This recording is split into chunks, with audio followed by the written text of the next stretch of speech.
Hey guys, it's John and Jackie of OpenLove101.com. And today we're going to talk to you about one of the most common questions we get through emails or through Facebook messaging. And that question is, how do I get my partner into swinging? Or how do I get my partner into an open relationship? Or how do I let my wife know I want to be poly? I mean, any of those things, right? Yeah. And my response, or our response normally, is to ask a question back. And have you asked her about it yet? Or have you asked him about it yet? Yeah. You would think that would be the automatic thing that someone would do when they're wanting to talk to their partner about something that's important to them, but you would be surprised how often we are afraid to talk to our partner about those things that are most important to us. And it's amazing how many times we ask that question and the answer is no. I haven't broached the subject yet. And so really, it is a lot of fear. I think people have fear about talking about the unknown. And, you know, Jackie and I are really fortunate because from the very beginning of our relationship, we communicated about everything. We were open about so much of our lives. And honestly, there were things that I shared with Jackie initially that I had fears of sharing because of of what had happened in past relationships when I talked about those things. And I was, you know, a little uncomfortable hearing about some of her stuff too. But once we started talking about those things, oh my gosh, the fear just went away. And it went away because I saw that the reaction from her was a loving one. And that's, I think, really important. You know, when you're communicating with your partner, you know, I mean, we hope that you have a loving relationship. And so it's important to try and get through that fear. If you don't have a relationship where you're communicating very well, then maybe this is an opportunity to make that communication better. Yes, exactly. You know, it's interesting when you talk about how when we were initially dating and your fears about bringing it up, you know, John and I always say we had this huge advantage because John didn't really have to bring up the subject of swinging or poly or open relationship or consensual non-monogamy or however you want to label it. He didn't have to bring that up in the traditional way that most people are going to have to bring it up by saying, hey, you know, I'm interested in doing this. This was his livelihood. This is something that he did. So it's interesting, you know, today to hear him say that he was somewhat hesitant about bringing it up, but I get it. I understand. You know, if you've had to bring that up and you get the response that maybe is not quite as positive as what you're hoping, there can be that hesitancy. That, you know, you can understand why some of these couples maybe are a little bit hesitant about bringing it up to their partner because they don't want to have to deal with the negative. You know, that's what keeps most of us from talking about something that we're afraid is going to have a negative response. I mean, who wants to do that? You know, so it's great to hear that, you know, if you just talk about it, you know, if you just put your fears aside for a minute and just go ahead and talk about it, you may end up being really surprised by your partner's response. Yes, because your partner could be having the same thoughts. And although there are many times where we hear people, they say, I know my partner is not going to be accepting. Well, I think if you know that already, I mean, maybe you know your partner, maybe you don't. Well, that, you know, that can really impede us a lot of times, especially if we've been with our partner for a long time and we start to think that we know exactly what our partner's thinking, and that's really a deception. We may know a lot of things about our partner the longer that we're together, but we're still two individuals. And like John said, you could really be surprised. You may bring up a topic and they're like, oh my gosh, I've been thinking the same thing, you know, and completely blow your theory out of the water. The other thing too with fear, when it comes to something like this, all you're doing is talking about it. You don't have to end up following through with it.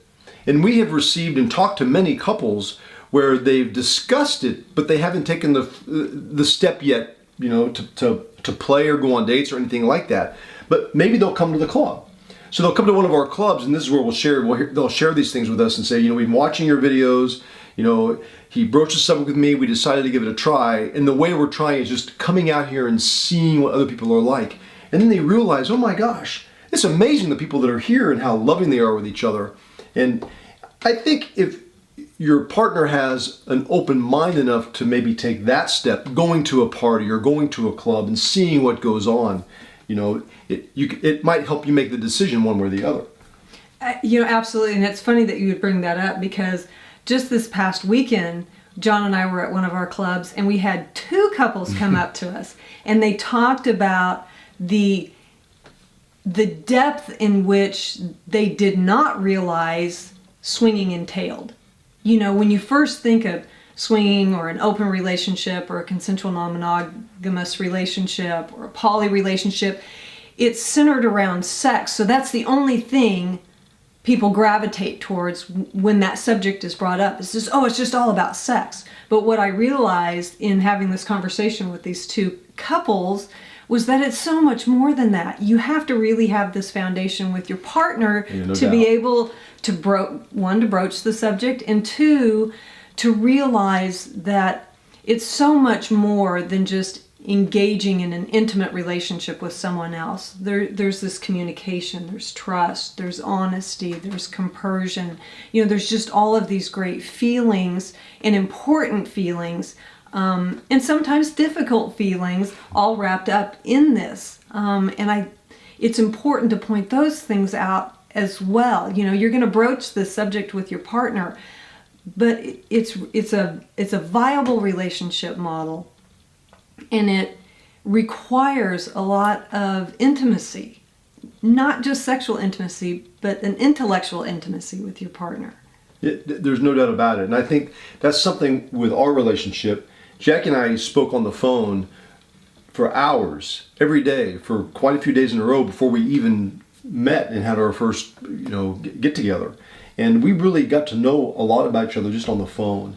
Right. And so many times in my past relationships, I've gone out with someone and that communication really hasn't been there. And there are probably a lot of long-term relationships like that where the communication has just gone to the wayside. They're just in this rut maybe. And that makes it even more important to go ahead and at least try and talk about it, and I don't know, maybe there could be harm in doing so. Maybe your partner could get really mad and decide they don't want to be with you anymore because you've been thinking these thoughts. But I would hope that in this day and age, that isn't going to be so apt to happen. Right. Yeah, here's the thing. You're never going to know what your partner thinks of something until you give them the opportunity, to let them know, look, this is something I'm thinking about, and you're important enough to me to share this with. I don't know what your answer is going to be. I don't know how you're going to feel about it. I'm a little bit nervous bringing it up because I don't know where it's going to take us. It's just, that's that kind of guttural, raw, I'm bringing this to the table, and I really want you to be a part of this conversation so that we can share with each other. Now, I think, too, there's the people that aren't in a relationship yet. Yeah. And if you are having those ideas, or you are already, someone that is poly or wants to be in an open relationship because you've experienced it and that's the only way that you want to be in a relationship, you're not going to go back to monogamy again. It's really important to be honest from the very beginning. So many couples are in a relationship for a long term. I think that's more difficult to discuss this. But if you do it from the very beginning, the very first day, this is who I am, and you're honest, the relationship starts off from an honest platform as opposed to being dishonest about who you are. I think that's the way to go. So this person says, no, I'm not down with that. The next person says, no, I'm not down with that. You're going to come across someone that's going to be okay with it, and you're going to be much happier in the long run. Right. Well, and here's the other thing. John, you bring up a really interesting point about, those couples that are in those long-term relationships, and then all of a sudden, this other option is introduced to their life. Like with me, for instance, I had no idea any of this other stuff was out there. What, are you kidding me? What, you can do this? I mean, wait, I have to think about this. I have to process it. This is another one of those great opportunities that we have in life where we get that chance to learn something new, and it can be really easy to discount something, especially if we are taking in what everybody else is saying that it is, instead of finding out for ourselves. And this is why this can also be a great opportunity for those long-term couples to introduce something new. Maybe this will open up a whole new chapter in your relationship. moving forward. And, you know, maybe you already have that great foundation. And so this topic is just going to be another exploration and journey in your marriage. Who knows? So. Yes. So I think, you know, basically some things to do, to touch upon, you can watch some of our videos maybe with your partner and have her or him see that this option is out there. And Jackie can tell you what she just told you. You can suggest going to a club maybe. Hey, you know, I've heard about these. What do you think? Maybe we should go. What do you think? We've also talked to couples, and the first time they had an experience was at a resort. And there's plenty of resorts out there that cater to people that are in more open relationships. And that's an option. There you can just go lay at the beach, and if you don't feel like doing anything, you don't have to. You can just talk about it with other people and see what their experiences are. And hearing from other people and what they've gone through has to be one of the best ways to help make a decision in anything in life. Yeah, for sure. Hey, if you like this video, be sure to hit that little like sign and sign up, what's it called? I don't know, we have some kind of subscribe to our YouTube channel, there we go. Or you can subscribe to our email list at openlove101.com. And here on YouTube also, if you hit the little bell, we'll notify you when we have a new video coming out. Really enjoy talking to you guys. See ya. Jackie, great job. And if you guys enjoyed that video, please click on the subscribe button below and we'll send you plenty more.